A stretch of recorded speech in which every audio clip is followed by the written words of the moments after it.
नमस्कार, आपण पाहतात ANN न्यूज। पाहूया आजच्या सुपरफास्ट महत्त्वाच्या बातम्या।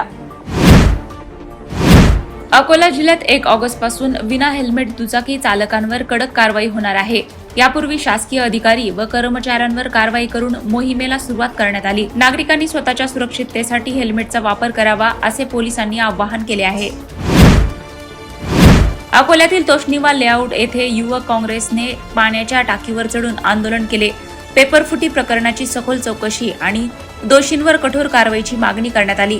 परिसरात मोठा पोलीस बंदोबस्त तैनात करण्यात आला। शिवसेना नगरसेवक सागर भारुका यांनी शासकीय वैद्यकीय महाविद्यालय व रुग्णालयाची पाहणी केली।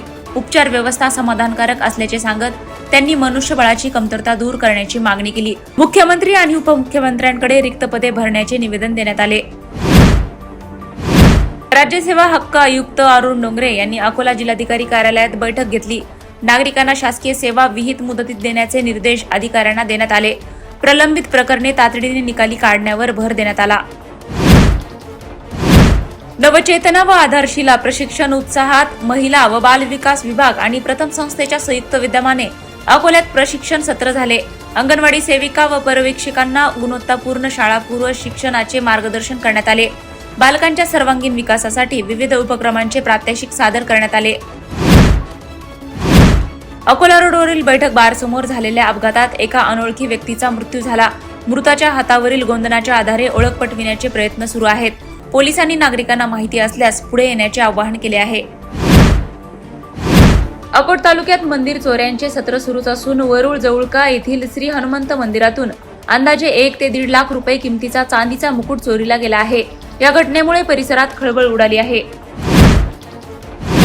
गुरुपौर्णिमेनिमित्त विदर्भाची पंढरी म्हणून ओळखल्या जाणाऱ्या शेगावात आज लाखो भाविकांनी संत गजानन महाराजांच्या समाधीचे दर्शन घेतले। राज्यभरातून आलेल्या शेकडो दिंड्यांमुळे संपूर्ण संतनगरी भक्तिमय वातावरणात न्हाऊन निघाली।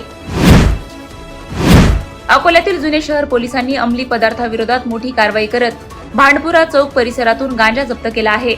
या प्रकरणी एका संशयिताला अटक करण्यात आली असून NDPS कायद्यान्वये गुन्हा दाखल करण्यात आला आहे। अनुसूचित जातीच्या आरक्षणाच्या उपवर्गीकरणाविरोधात बुलढाण्यात विराट मोर्चा काढण्यात आला। बदल समितीचा अहवाल सार्वजनिक करण्याची मागणी करत मागण्या मान्य न झाल्यास हिवाळी अधिवेशनात विधान भवनाला घेराव घालण्याचा इशारा आनंदराज आंबेडकर यांनी दिला।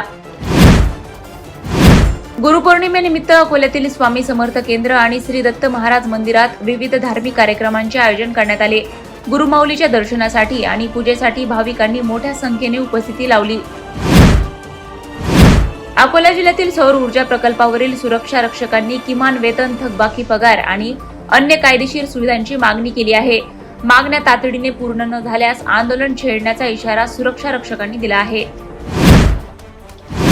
अकोला महापालिकेने गेल्या 4 महिन्यात हातपंप आणि सबम सिरपल पंपाच्या दुरुस्तीवर 90 लाख रुपये खर्च केले आहेत। नागरिकांना सुरळीत पाणी पुरवठा व्हावा यासाठी ही मोहीम राबविण्यात आली असून मात्र संबंधित कंत्राटदारांची देयके अद्याप प्रलंबित असल्याची माहिती समोर आली आहे। अशाच सुपरफास्ट बातम्यांसाठी पाहत रहा ANN न्यूज। नमस्कार।